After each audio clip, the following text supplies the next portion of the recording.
mengapa seorang ibu yang adalah perempuan Papua dalam situasi apapun tidak akan meninggalkan anaknya, karena anaknya itu terlahir dari rahim seorang perempuan Papua.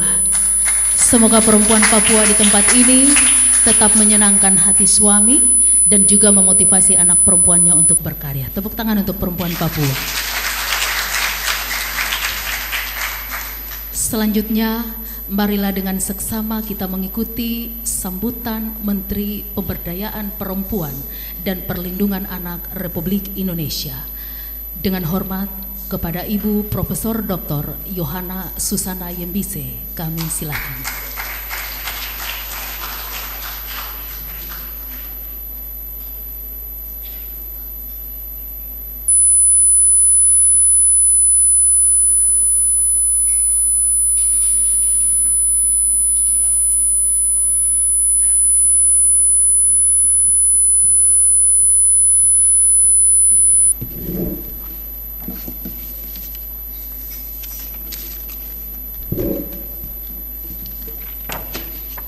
Selamat siang, Shalom.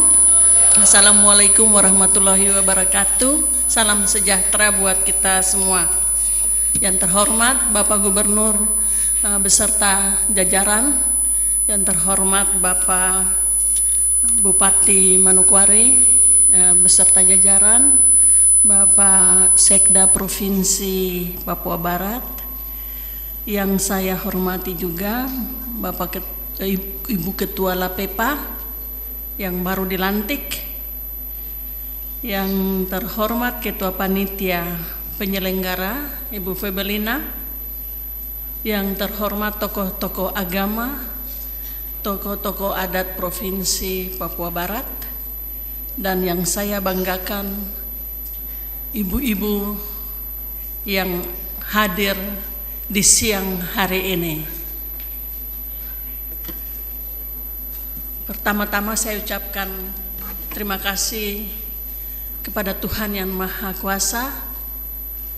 Saya ini baru berangkat ke London ikut acara di sana tentang stop kekerasan seksual terhadap anak, dan dari London saya langsung berangkat ke Manokwari karena memang komitmen saya besar untuk perempuan Papua.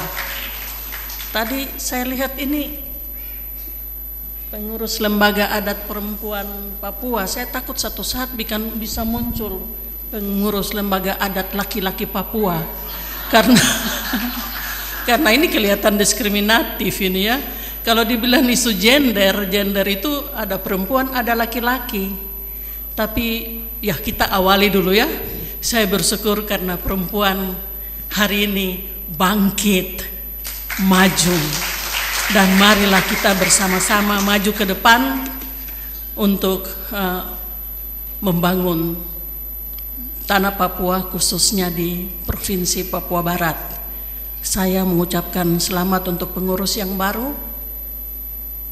Itu adalah tugas mulia dan tugas yang sangat berat. Ibu-ibu dilantik berarti beban yang ibu pikul sangat berat ke depan. Jangan tertawa dulu ini, jangan senang dulu.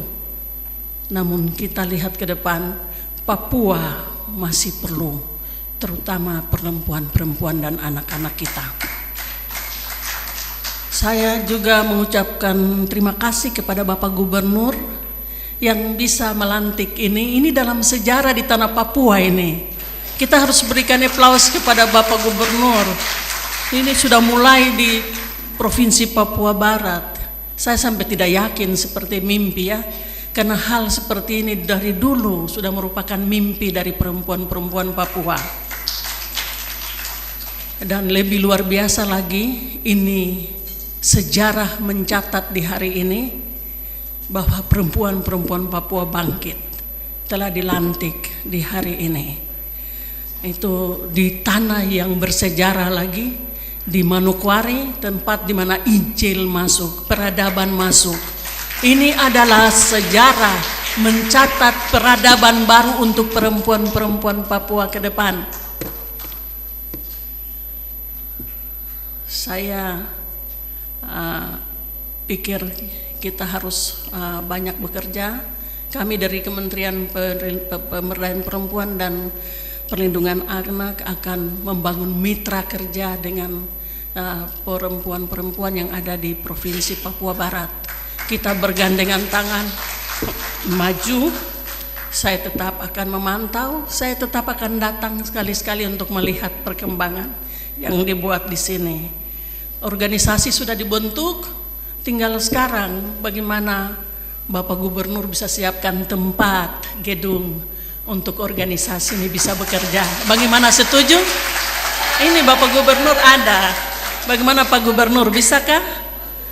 Pak Gubernur bilang begini, berarti bisa. Jadi sudah siap untuk jalan, sebab saya rasa ini memang gebrakan yang cukup besar. Tadi dilantik, semua pengurus-pengurus sudah ada. Nah, ini penelitian ke depan bisa, karena ada bidang penelitian kajian ilmiah, kita bisa kerjasama dengan Unipa di sini untuk membantu mengerjakan itu. Dan saya tadi Pak Gubernur sudah muncul banyak dengan ilustrasi, ini mop, namanya orang Papua kan suka mop. Apakah mop ini betul atau tidak, itu tergantung dari bapak-bapak itu sendiri dan begitu juga ibu-ibu.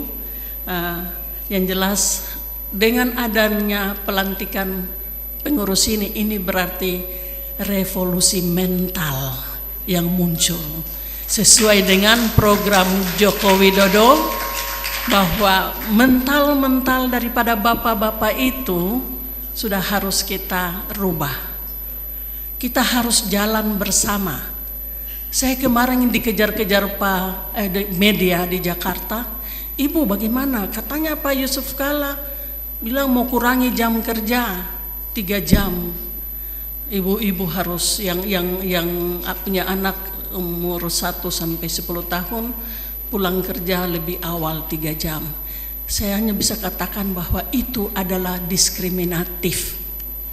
Tidak boleh kita kurangi, karena tugas tanggung jawab kita untuk membesarkan anak-anak adalah bapak dan ibu, bukan perempuan saja. Kemarin saya sempat telepon Menteri PAN, karena Menteri PAN mau masukkan itu dalam instruksi menteri. Saya telepon, Bapak, kalau masalah berhubungan dan perempuan dan anak harus lewat saya. Itu tugas saya. Kita kaji bersama, karena ini lintas sektor. Akhirnya beliau katakan bahwa terus solusinya bagaimana? Bikin penitipan bayi, child care center, ruang ramah anak, ruang menyusui. Nah, itu kalau sudah diatur seperti itu sangat bagus, dan kalau bisa dibuat di seluruh Indonesia, kantor-kantor dibuat. Jadi Bapak Gubernur, Bapak Bupati, ingat itu, kalau bisa semua kantor-kantor itu ada ruang khusus untuk ibu-ibu dan anak-anak, penitipan bayi. Dengan cara seperti ini kita akan pekerjakan ibu-ibu kita yang tidak mempunyai kerja. Ajak mereka, kita bayar mahal, yang penting kamu bisa jaga anak-anak kita, karena anak-anak kita ini yang melanjutkan waktu kita ke depan. Kita hanya sebentar saja. Nah, hal-hal itu yang saya perlu sampaikan, bahwa sekarang isu kekerasan terhadap perempuan meningkat, perdagangan perempuan, kekerasan dalam rumah tangga. Yang saya dengar dari bagian barat bahwa kekerasan terbesar dalam rumah tangga adalah di Papua. Itu dari sana yang katakan itu. Nah, hal-hal ini seperti yang tadi Ibu tadi kita lihat sudah ada pelantikan pengurus, ada bidang kajian ilmiah. Coba dikaji mengapa sampai dikatakan kekerasan terbesar ada di Papua, kekerasan rumah tangga. Nah, selain itu, kekerasan terhadap anak, kekerasan fisik, kekerasan seksual yang sekarang menonjol banyak di sebelah sana di Pulau Jawa, di Sumatera, di mana-mana itu kekerasan seksual. Itu karena salah satunya mungkin internet ini ya. Internet ini dipakai anak-anak, guru-guru membiarkan anak-anak kerja di warnet, bikin tugas. Tahu-tahu anak-anak itu menggunakan kesempatan untuk menonton film-film ini ya, pornografi. Nah, orang tua-tua, perempuan-perempuan, sudah saatnya kita sekarang mengontrol ini ya. Mengontrol anak-anak kita supaya jangan mereka seperti itu. Nah, dan hal lain adalah putus sekolah, anak-anak aibon. Itu ada di mana-mana, di semua daerah. Saya pergi ke Timika, ke Biak, kemana, mungkin di sini juga pasti ada anak-anak aibon di mana-mana. Jangan biarkan mereka, lindungi mereka. Kita harus bikin rumah ramah anak atau rumah aman atau perlindungan alternatif untuk anak-anak ini dibimbing. Dan ibu-ibu ini punya tugas untuk kita sama-sama bimbing. Saya juga akan berusaha dalam waktu dekat akan membentuk Satgas Perempuan, dan saya minta bantu ibu-ibu untuk kerjasama dengan kami ini seluruh Indonesia untuk mengawasi anak-anak mulai dari kota-kota besar sampai di kampung-kampung. Ada hal-hal yang terjadi di mana tersembunyi, Satgas inilah yang SMS masuk dan kita akan buat online. Saya akan pantaunya itu di Jakarta, di kementerian kami. Terjadi di mana tentang pelecehan seksual terhadap anak, harus ibu ini katakan bahwa ini. Ada terjadi di mana, di wilayah mana bapak pukul istri atau istri pukul bapak, ini gender ini ya. Lapor ke saya, terjadi di mana, saya akan ini telusuri itu. Nah, hal-hal seperti itu perlu diperhatikan. Dan saya bagaimana Pak? Ini undang-undang sudah ada. Sekarang kalau bapak pukul istri, lapor ke polisi.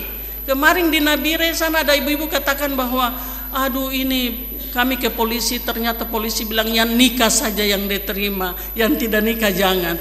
Tidak bisa. Hak setiap orang, setiap perempuan untuk dilayani. Itu sudah ada undang-undangnya. Juga kekerasan, perlindungan terhadap anak, ada undang-undangnya. Anak pukul bapak, bapak pukul anak, lapor ke polisi. Atau di sekolah guru pukul anak, lapor ke polisi. Undang-undangnya ada. Dan sekarang ini yang sedang kita buat ini di Jakarta, mau angkat undang-undang ini. Jadi hati-hati ke depan. Tidak bisa main pukul-pukul, tidak bisa mabuk-mabuk terus pukul saja pukul. Itu untung sekali ibu tidak mabuk ya. Kalau ibu lagi ikut mabuk, kacau semua, baku pukul. Itu anak-anak tidak tahu mau kemana itu ya. Pokoknya tidak seimbang. Masa bapak bisa minum, ibu tidak bisa minum ya toh? Jadi tadi Pak Gubernur katakan bahwa tugas ibu untuk ini, saya pikir tidak, saya tidak seide. Itu tugas bapak dan ibu sama-sama mengurus keluarga. Bapak harus bisa masak, harus cuci pakaian, harus antar anak ke sekolah. Jangan berikan ke ibu, kasihan ibu capek. Sudah sibuk ngurus keluarga, sudah sibuk urus segala macam, masih juga diforsir bapak untuk urus ini dan itu. Tidak adil. Sekarang semuanya responsif gender ya, untuk semua aspek. Jadi hal-hal seperti itu sudah harus ditiadakan. Dan saya akan pantau terus, kebetulan saya yang petugas itu, jadi akan memantau terus perkembangan yang terjadi mengenai perempuan dan anak di seluruh Indonesia. Sekarang yang penting itu ibu-ibu harus bisa akses untuk apa saja, partisipasi untuk apa saja, ikut berpartisipasi dalam pembangunan, jangan diam-diam. Saya tuh dari dulu tuh heran, mengapa sampai orang Papua itu tidak punya ruko-ruko di sini? Coba ruko-ruko itu ada orang Papua di dalam kah? Atau coba yang hitung-hitung uang di depan itu ada orang Papua di dalam kah? Sebenarnya masalahnya itu apa? Dinas Perdagangan dan Perindustrian itu di mana? Kita harus perlu komitmen bersama. Sekarang sudah harus kita bangun itu. Dan Presiden Jokowi punya Misi satu adalah memperhatikan desa-desa tertinggal. Desa-desa tertinggal berarti ada hubungan dengan kedatangan dia waktu kampanye akan membangun dari timur ke barat.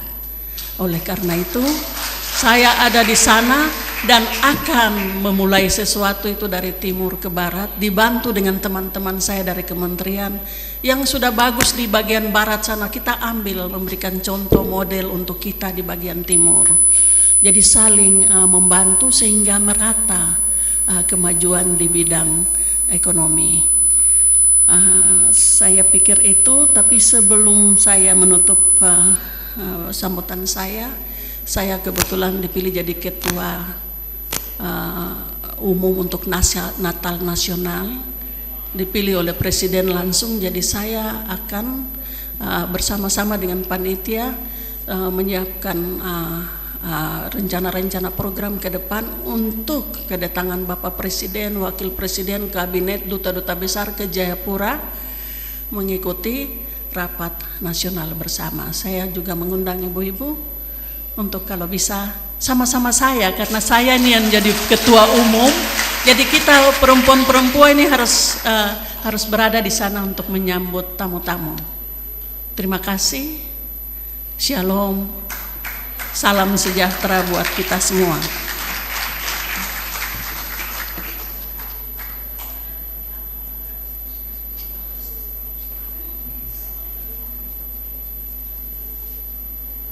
Mari sekali lagi kita berikan aplaus bagi Ibu Menteri Pemberdayaan Perempuan dan Perlindungan Anak Republik Indonesia yang sudah berkenan hadir, tetapi juga berkenan menyampaikan sambutan sekaligus memotivasi Lembaga Adat Perempuan Papua Provinsi Papua Barat.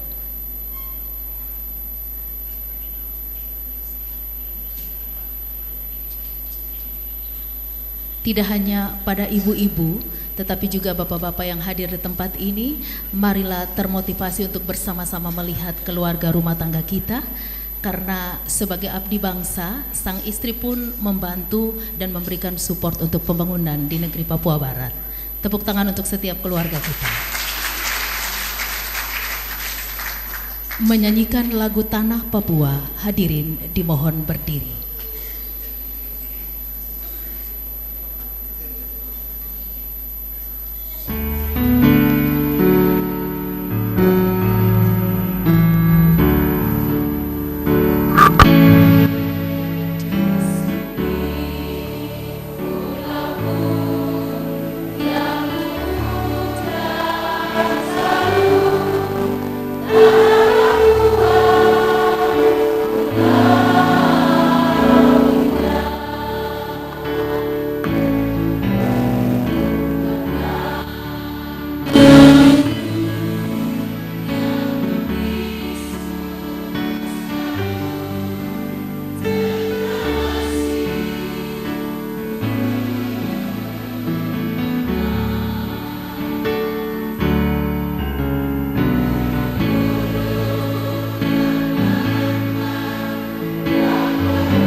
Hadirin disilakan duduk kembali.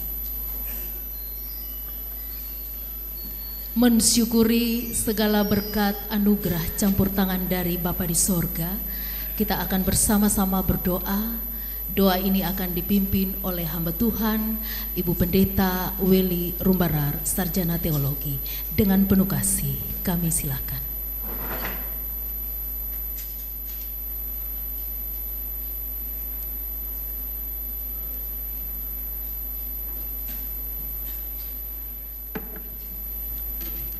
Bapak Ibu yang saya kasihi, selaku umat yang percaya, marilah kita sama-sama tenangkan hati.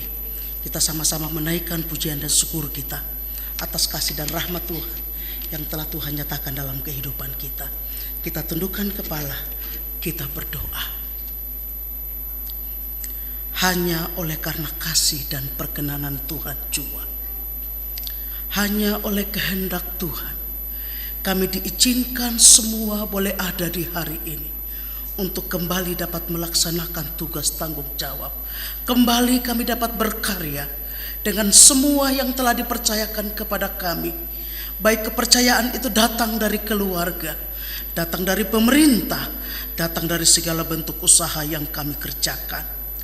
Patutlah kami sebagai umat-umat yang percaya, kami memuji dan memuliakan keagungan, kebesaran kasih setia Tuhan yang memungkinkan kami ada di penghujung tahun 2014 ini.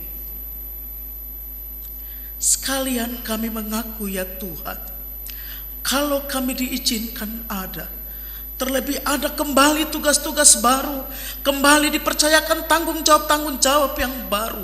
Itu bukanlah sebuah kebanggaan, tetapi itu adalah sebuah apa yang Tuhan percayakan sebagai tanggung jawab untuk kami mengerjakan kehendak Tuhan di bumi ini, terutama di Papua Barat yang kami cintai. Secara khusus kami bersama menaikkan pujian syukur karena hari ini telah dilantik badan pengurus Lembaga Adat Perempuan Papua. Lembaga ini telah dibentuk, berarti datang lagi tanggung jawab yang baru. Bukan sebuah organisasi yang menjadikan kami berpangku tangan dan berdiam diri.